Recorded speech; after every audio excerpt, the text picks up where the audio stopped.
네 다리를 가진 이 책상 아래서 이렇게 탄생하는 퍼포먼스를 했습니다. 사람도 부모가 네 다리를 이렇게 형성해 줄 때 태어날 수 있잖아요. 그리고 그 네 다리 사이에 자궁이 있죠. 자궁 로또를 타고난다는 차원에서 인생 뭐 별거 아니다. 이렇게 책상 네 다리는 균형을 잘 맞추고 있는 것이지만 부모의 네 다리는 균형을 또 잘 못 맞추죠. 왜냐면 키가 다르죠. 가치관 다르죠. 그리고 삐걱거리다 이혼하는 수도 있죠. 어떤 경우에는 보육원에 가야 할 사태도 일어나잖아요. 그처럼 이 책상 다리와 달리 부모 네 다리는 균형을 이루지 못하죠. 그런 차원에서 우리가 살아가는 이 세상에서는 부모 사이에서 힘겨루기 줄다리기도 해야 되지만 우리가 자궁로또에서 태어난 그 행운을 스스로 개척해야 하는 부분도 많지요. 버핏이라는 사람이 있죠. 워런 버핏. 세계적인 투자자인데 그는 미국에서 자궁로또를 타고났기 때문에 성공할 수 있었다. 그런 이야기를 한 적이 있죠. 그래요. 그가 만일 아프리카에서 흑인 어머니 아래서 태어났다면 오늘 같은 성취는 못했을 것입니다. 그런 차원에서 그가 미국 그리고 괜찮은 부모 아래서 좋은 자궁로또를 타고났기 때문에 좋은 자궁로또에 당첨되었기 때문에 성공했다고 하는 이야기는 상당히 시사하는 바가 크고 그리고 솔직한 이야기입니다. 저는 미국은 가보지도 않았습니다. 미국은커녕 한국, 그나마 전라도, 그 중에서도 전라북도 오지인 진안에서 태어났습니다. 부모는 평균 학력이 초등학교 3학년입니다. 그러니까 그렇게 풍성한 자궁로또는 아니죠. 그러나 저는 그나마 외증조부 곧 어머니의 할아버지가 해방 직후에 북한에서 돌아가는 상황을 이상하게 여기서 위험을 무릅쓰고 월남했기 때문에 덕분에 남한에서 자궁로또를 타고날 수 있었죠. 그마저 고맙게 생각합니다. 저는 그런 가난한 부모가 대학까지 보냈고 박사까지 받게 했으니 재벌이 유학 보낸 것보다 훨씬 더 크게 그리고 워런 버핏이 이야기한 미국의 자궁로또보다 더 위대하게 우리 부모를 생각합니다. 윤석금이라는 사람이 있죠. 웅진그룹 회장. 그가 백과사전을 이렇게 판매해서 성공해가지고 출판사 그 다음에 이제 뭐 음료 또 코웨이 여러 그 웅진그룹을 형성했는데 한때 대형 건설사를 이렇게 인수하는 바람에 위기를 겪었죠. 그때 마침 여동생하고 그 부모 묘소에 갔었습니다. 거기에서 그 여동생이 이렇게 기도했죠. 부모님, 지금 오빠가 큰 위험에 처해 있습니다. 그러니 부모님이 좋아지도록 이렇게 도와주셨으면 고맙겠습니다. 이렇게 기도를 하니까 옆에서 윤 회장이 듣고 있다가 나는 부모가 이 땅에 데려다 준 것만 해도 감사한다. 지금 겪는 위기는 내가 풀어야 할 일이다. 이렇게 이야기했습니다. 그는 역시 죽은 부모에게 보이지 않는 신에게 기대하지 않고 자기 스스로 위기를 돌파하겠다고 했습니다. 그 말대로 고난을 그는 자기 힘으로 극복했습니다. 이처럼 부모가 땅에 데려다 준 것만으로도 감사하는 사람이 있는가 하면은 부모를 저주하는 사람도 있고 또 부모에게 자꾸 내놓으라고 하는 사람도 있고 물론 부모도 주고 싶어서 한이죠. 그런데 없는 게 뻔한 부모한테도 왜 이러려면 나를 낳았느냐고 하면서 무한 자궁로또가 되기를 바라는 자녀들도 있지요. 흔히 그 자궁로또 당첨금을 이야기할 때 그 수저론을 많이 펴죠. 제가 수저를 들고 왔는데 금수저는 없더라고요. 우리 집에 뭐 제가 흑수저를 타고 나서 이게 도금한 건데 아마 금이 아닐 거예요. 스테인레스 이렇게 이런 뭐 일회용 수저도 있고 이건 이제 사기죠. 그러니까 흙으로 만든 수저네요. 흙수저인데 이게 밥수저가 아니라 차수저 같으네요. 나무로도 수저를 만들고, 금수저다, 은수저다, 동수저다, 흙수저다. 로또 당첨금을 이렇게 수저론을 통해서 계급론을 펴는데, 사실은 당첨금보다 중요한 게 당첨에 대한 태도입니다. 우리는 자국로또에 당첨된 그 자체가 기적입니다. 여자가 한 번 배란할 때 남자는 100번 정도 사정을 할 수 있다고 합니다. 그러니까 남자가 한 번 사정할 때 정자를 1억 마리 정도 이렇게 사정을 한다면 100억 대 1의 경쟁률을 뚫고 그 정자 전쟁에서 승리한 사람이 우리입니다. 그러니까 우리가 다시 태어난다는 것은 기적 중에 기적이요. 우리 같은 사람이 이 땅에 태어날 확률은 거의 0에 수렴합니다. 그런 차원에서 그런 기적을 만들어준 부모는 우리의 신화 창조자입니다. 그런데 세상은 불공평해서 자국로또 당첨금에도 차이가 큽니다. 우리가 로또에 당첨되기는 당첨됐는데 그 상금이 10억, 20억이 아니라 이 자국로또는 역시 부모의 차이에 따라서 차별이 큽니다. 그러니까 어떤 사람은 정말 마이너스 인생을 시작하는 사람도 있고 어떤 사람은 재벌 2세가 되는 경우도 있고 그러죠. 그런데 왜 재벌 2세가 되고 싶은데 부모가 노력하지 않느냐고 하는 사람보다 우리 부모는 비록 농사짓지만 한미하지만 그래서 재산이 없지만 내가 오히려 부모를 재벌의 부모로 만들어주겠다. 그런 자세로 내가 이 부모가 어려운 속에서 나를 지방대학이나마 가르쳐줬으니 이야말로 황금보다도 나는 금보다도 더 위대한 수저를 타고난 것이다. 이렇게 생각한다면 부모도 얼마나 고마워하겠어요. 어머니는 내가 신사임당이었다면 이 아이를 잘 키웠을 텐데 하고 죄책감을 가지고 있고, 아버지는 내가 더 돈벌이를 했다면 사교육도 시키고 유학도 보내가지고 이 천재성을 살려줬을 텐데 하면서 죄책감과 미안함을 가지고 있는데, 그 사람을 윽박질러서 집안을 아수라장 만드는 것보다도 할 수 있는 최선을 다한 부모에게 감사를 하면서 시너지 효과를 내는 것이 훨씬 낫지 않겠어요? 그게 서로를 살리는 상생의 길이 아니겠어요? 그런 차원에서 자국로또 당첨금보다 거기에 당첨된 그 태도, 긍정적인 태도, 그것이 더 중요하다는 이야기입니다.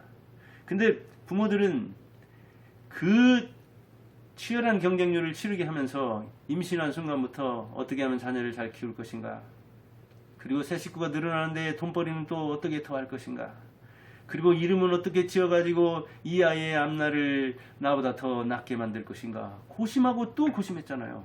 근데 자국로또에 당첨된 것 기적이요. 그 당첨시킨 부모가 고심하고 또 고심한 거, 그 정성이 들어있는데 보이지 않는 그 열정을 무시를 하고 자기가 자국로또에 당첨된 것을 아주 공짜로 생각하는 거예요. 그냥 거저로. 그냥 자기가 이 땅에 부모를 입어서 온 게 얼마나 막대한 자금을, 보이지 않는 자금까지 생각하면은 거대한 자원을 투자하고 나왔는가를 생각하지 않고 자기 인생을 그렇게 가볍게 공짜로 생각해요. 거저 온 걸로 생각해요. 그러다 보니까 자기도 무시하고 부모도 무시하는 거죠. 그리고 자기 인생을, 자국로또를 공짜로 생각하니까 허랑방탕하게 살고 인생을 낭비하는 거죠. 진짜 로또 당첨자들이 어떻게 살아가는 것을 추적해본 그 한국 연구든 미국 연구든 그들이 돈을 대하는 태도 때문에 이 공짜라고 하는 거, 그리고 그 자금을 관리할 만한 능력이 없어서 돈에도 눈이 있고 감정이 있고 돈에도 그 경제와 심리와 문화가 있는데 그것을 무시하고 탕진해서 아주 수백억 수천억 로또에 당첨된 다음에 패가망신하는, 돈만 잃은 게 아니라 패가망신하는 그런 예들도 있다고 하죠. 물론 잘 관리해서 잘 투자해서 부자가 되는 사람도 있지만 돈에 대한 인식을 잘못 가진 사람은 로또에 당첨되어도 괜찮은 자국로또를 타고 나도 자기 인생을 제대로 관리도 못한다는 이야기죠. 이제 신분이 사라져서 극단적으로 말하면 자기 부모가 거지라 하더라도 우리 부모는 왕이요 왕비다. 그러면 자기도 왕이 되는 거예요. 왜? 자궁이라는 것 자체가 자녀의 궁궐 아닙니까? 그러면 자녀가 있는 궁궐이면 거기서 나온 사람은 왕손이요. 모두가 왕 후보잖아요. 그래서 빈부 귀천을 떠나서 부모를 그렇게 높일 때 자기도 같이 높아지는 거예요.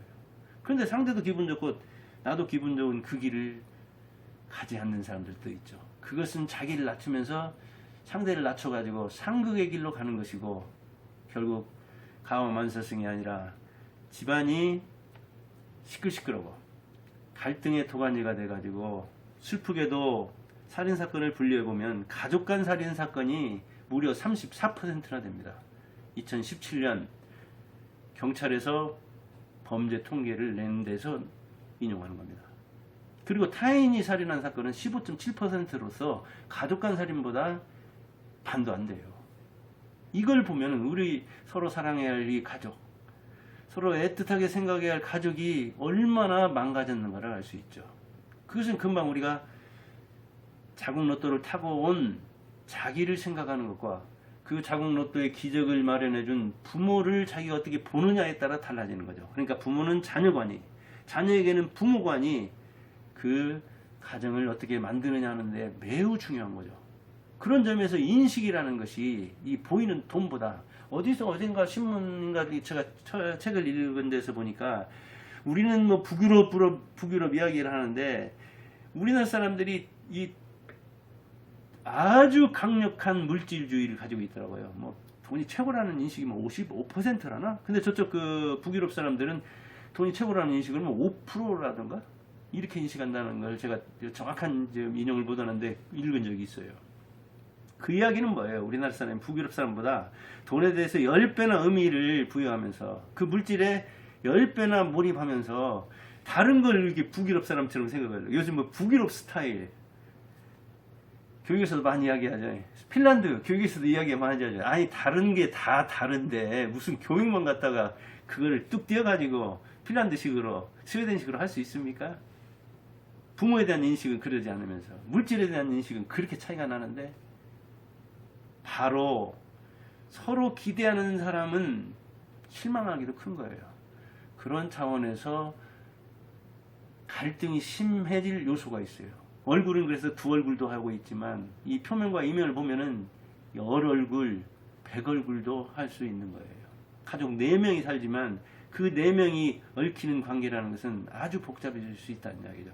그런 차원에서 우리가 타고난 이 자궁로또를 행운으로 생각하고 기적으로 생각하고 아까 윤 회장이 부모는 나를 이 땅에 데려다 준 것만 해도 감격하고 또 감격한다고 한 듯이 부모를 평가한다면 결국은 자기가 올라가는 것이죠.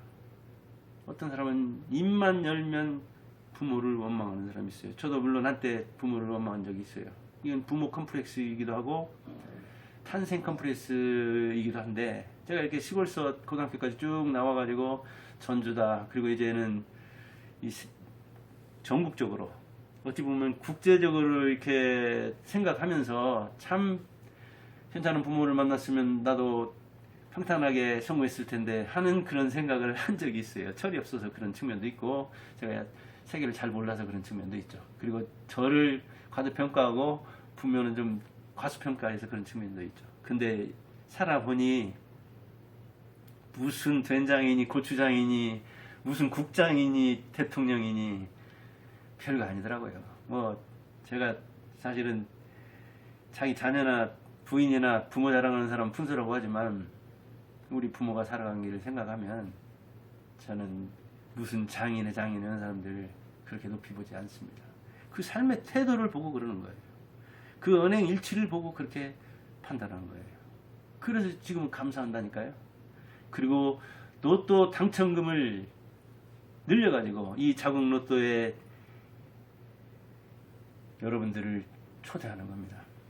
제가 인생 성형가로 나선 이유가 저도 뭐 잘 살고자 하지만 우리 가족 희망을 주고자 하지만 여러분과 함께 같이 살려고 하는 거예요. 그러니까 여러분들 많이 구독해 주시고 전도해서 야, 정영계 인생성형 진짜 괜찮더라. 요즘 개념 있는 방송이더라. 그 목소리 하나하나가 제가 이렇게 여기 지금 오늘은 서재에서 나와서 밖에서 이렇게 거실에서 하는데 제 옆에는 지금 독서하는 곳이고 여기는 서재로서 트인 곳 GP라고 교정하는 곳이고 예, 사회까지 방송했던 그곳은 입력하고 그리고 뭐랄까 방송하고 그런 곳입니다. 이렇게 이제 제가 이 공간을 세 곳이나 쓰는데 이렇게 공간을 쓰면서 60년 넘게 여러 직업을 여러 사람을 상대하면서 그리고 공부도 오랫동안 하면서 지혜와 통찰을 모은 것 그 모든 것을 공짜로 펑펑 주려고 합니다.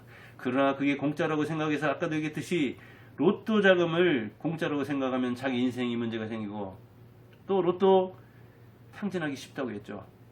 공짜도 어찌 보면 뼈아프게 받아야 됩니다. 그 받아들이는 자세에 따라서 공짜지만 많은 열매를 맺는 수가 있고 어떤 사람은 진짜 황금을 받아도 허랑방탕 금방 낭비해버리고 자기의 어떤 관능적인 쾌락만을 위해서 써버리는 수도 있는 겁니다. 열쇠는 제가 쥐고 있고 여러분이 쥐고 있습니다. 자기가 부모를 자궁 로또에 어찌 보면 황금이다. 최고다 생각하면 자신도 그런 데서 나온 사람이 됩니다. 개가 나온 사람이 개새끼 아닙니까? 말 그대로. 그러니까 만국 공용어가 어머니를 요구하는 겁니다. 아버지를 요구하는 겁니다. 왜냐하면 그런 사람 밑에서는 그런 사람이 나오니까. 근데 자기 스스로 부모를 원망하고 자기 스스로 자기를 낮추는 것은 아주 부끄러운 일이죠. 진나라에 진승이라는 사람이 있었죠. 그가 반란하려고 하면서 그 농민 동료들에게 얘기했죠. 야, 이거 안 된다. 뒤엎자. 그러니까 뭔 얘기야 지금. 어제까지만 해도 같이 농사 짓고 같이 어울리던 부류가 반란하면서 내가 임금이 되겠다 하니까 다른 사람들은 그렇게 동조하지 않았죠. 그러니까 진승이 말했죠. 연작이 어찌 홍곡의 뜻을 알겠느냐. 풀이하자면 제비나 참새들이 어떻게 기력이나 권위의 고상한 뜻을 알겠느냐 하면서 뜻을 같이 하는 사람과 더불어 반란했고 6개월이나마 임금 노릇을 했죠. 자, 이렇게 대적 있는 반란은 자칫하면 죽기 십상이죠. 그러나 자기 반란, 어제와 다른 나, 오늘과 또 다른 나, 자기 혁명, 자기 개선은 거듭할수록 좋죠. 그런데 슬프게도 서울대에서 쓴 논문에서 보니까 우리 국민의 98%가 자기는 신분 상승을 할 수 없다. 이렇게 개천에서는 용이 나올 수 없다. 선을 그어버렸어요. 어떤 노비를 자처한 사람은 거기서 벗어나지 못하죠. 누구도 그를 노비에서 해방시킬 수 없죠. 안 된다고 하는 사람을 누구도 송곳으로 찔러서 된다고 그 의식을 바꿀 수가 없죠. 인생은 자기 혁명의 연속입니다. 그리고 인생은 부모와 합동작전을 하는 겁니다. 좀 부모가 부족하면 제가 더 배우면 되는 거고 더 배우는 그것이 헛수고가 아니라 자기 능력을 키워서 성공한 사람들이 많습니다. 성공한 사람들 중에서는 아프고 못 배우고 가난해서 성공했다는 사람이 많습니다. 일본에 있는 마쓰시다 고노스케도 그랬죠. 우리나라 지금 20대들에서도 그런 의식을 가진 사람은 성공합니다. 우리가 아까도 얘기했듯이 자궁에서 나와서 또 자궁 같은 동굴로 들어갑니다. 죽으면 화장을 한다 하더라도 그 분골 통으로 들어가는 거잖아요. 땅으로 매장하는 거잖아요. 우리는 이와 같이 동굴 같은 자궁에서 나와서 또 동굴 같은 함이나 땅으로 들어갑니다. 그렇게 생각하면 인생 정말 아무것도 아니죠. 그렇지만 하루하루 또 생각하면 하루하루가 외나무 다리를 걷는 것처럼 정말 힘들죠. 이 힘든 세상에서 오늘 제가 이 다리 내딸린 이 부모 아래서 나와서 자궁에서 나와서 또다시 동굴 같은 곳으로 가는 것이 인생이라고 이야기했습니다. 그런 인생에서 자기가 자궁에서 나와서 이 의자, 뭐 자기 자리죠. 자리 잠깐 잡았다가 또 비워주면 인생이 끝나는 겁니다. 누군가 또 다른 사람이 와서 또 앉고 그러겠죠. 그런 인생을 자기 스스로 멋지게 살아내고, 그리고 자기와 얽힌 이 부모와 자녀를 멋지게 살도록 한다면 3대의 다리가 되어, 험한 세상 다리가 되어 그 사람들이 오가게 만드는 것이죠. 그런데 장애물이 되는 부모들이 있어요. 자녀를 맡고 부모를 아주 원통하게 만들고 부모에게 한을 심어주는 그런 자녀가 돼가지고 3대를 살리는 게 아니라 3대의 다리가 아니라 3대의 장애물이 되는 사람도 있죠. 생각은 자유입니다. 선택은 자유고요. 그러나 선택하고 책임지는 것이 인생이니까 멋지게 선택해서 여러분의 인생을 멋지게 살아가기 바랍니다. 저는 또다시 이 내 다리가 달린 책상 밑으로, 부모의 이 자궁 같은 곳으로, 죽으면 매장하니까 그 무덤 같은 곳으로 다시 들어가겠습니다. 이것이 인생이니까요.